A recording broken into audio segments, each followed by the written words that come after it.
గౌరవనీయులు తెలుగుదేశం పార్టీ రాష్ట్ర అధ్యక్షులు అచ్చెన్నాయుడు గారు, గౌరవనీయులు ఆలపాటి రాజేంద్ర ప్రసాద్ గారు, జీవి ఆంజనేయులు గారు, కొమ్మలపాటి శ్రీధర్ గారు, రాధాకృష్ణ గారు, రెడ్డి సుబ్రహ్మణ్యం గారు, రెడ్డి అనంతలక్ష్మి గారు, అనగాని సత్యప్రసాద్ గారు, ఆనందరావు గారు, మందలపు రవి గారు, కొండపల్లి అప్పలనాయుడు గారు, సత్యానందం గారు, స్వామిదాస్ గారు, పాతర్ల రమేష్ గారు, యార్లగడ్డ వెంకట్రావు గారు, అదే మరి వీళ్ళందరి ఆధ్వర్యంలో ఈరోజు మీరు చూస్తే తణుకు నుంచి గుర్రు అప్పారావు, కడియాల సూర్యనారాయణ, వీళ్ళు కాకుండా ముఖ్యమైన నాయకులు చాలామంది బడుగు బలహీన వర్గాల నుంచి పార్టీలు చేరుతున్నారు. వారందరికీ సాధారణంగా మనస్ఫూర్తిగా పార్టీలోకి స్వాగతం పలుకుతున్నాను. అమలాపురం నుంచి సత్యశ్రీ గారు, మాజీ ఎంపీ ఐతాపత్తుల బుచ్చి మహేశ్వరరావు గారు కుమార్తె, వారి హస్బెండ్ కూడా ఐఏఎస్ ఆఫీసరు, వారు కూడా ప్రజలకు సేవ చేయాలనే ఉద్దేశంతో ఈరోజు పార్టీలోకి వచ్చారు.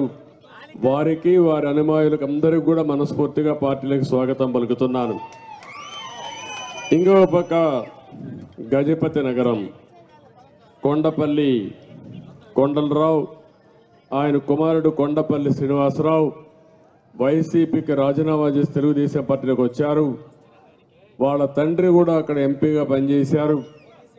కొన్ని కారణాల వల్ల పార్టీ నుంచి బయటపోయి మళ్ళీ పార్టీకి సేవ చేయాలనే ఉద్దేశంతో మాతృ సంస్థకు వచ్చారు. వారికి కూడా మనస్ఫూర్తిగా పార్టీ తరపున స్వాగతం పలుకుతున్నాను. ఇకపోతే పెదకూరపాడు, ఇక్కడే ఎన్విబిఎస్ వరప్రసాద్ గారు, కంచేటి సాయిబాబు గారు, దండా నాగేంద్ర గారు, వీళ్ళందరినీ చూస్తే ఓసారి బాధ ఆవేదన కూడా కలుగుతుంది. ఎవరైనా సరే ఎక్కడైనా అన్యాయం జరిగితే ఆ అన్యాయాన్ని ఎత్తి చూపిస్తే అపోజిషన్ పార్టీనే కాదు సొంత పార్టీ కూడా లెక్క పెట్టుకోకుండా కడాన జైల్లో పెట్టేస్తారు తమ్ముళ్ళు. అదే జరిగింది ఇప్పుడు సాయిబాబు విషయంలో. అక్కడ నేను చూశాను, పేపర్లో కూడా చూశాం, కృష్ణా నదికి అడ్డంగా రోడ్డు వేసాడు ఆ పెద్ద బ్రహ్మాండమైన ఎమ్మెల్యే. ఆయనకి సన్మానం చేయాలి మనందరం కలిసి.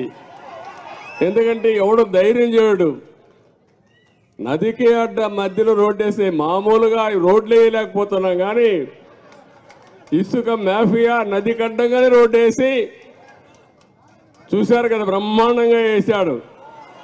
ఆయనకి ఇవ్వాలి, బిరుదు ఇవ్వాలి. ఇప్పుడు మనం పెద్ద బిరుదు ఇవ్వాలి, సన్మానం చేయాలి అలాంటి ఎమ్మెల్యే. ఇంకా ఆయన మార్చలా, ఎప్పుడు మారుస్తాడో నాకు తెలియదు. అంటే ముఖ్యమంత్రికి బినామీ ఆయన. మొత్తం 2 జిల్లాల్లో ఇసుక మొత్తం లావాదేవీలు ఆయనే చూశాడు.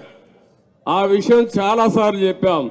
పాపం ఈ సాయిబాబు, నాగేంద్ర వీళ్ళు ఎదురు తిరిగారు, మాట్లాడారు. ఏదైనా కావచ్చు కానీ మాట్లాడారు. మాట్లాడితే ఇద్దరి పైన లిక్కర్ కేసు పెట్టేశారు. కర్ణాటక నుంచి ఏదో తెలంగాణ నుంచి లిక్కర్ తెచ్చినట్టు.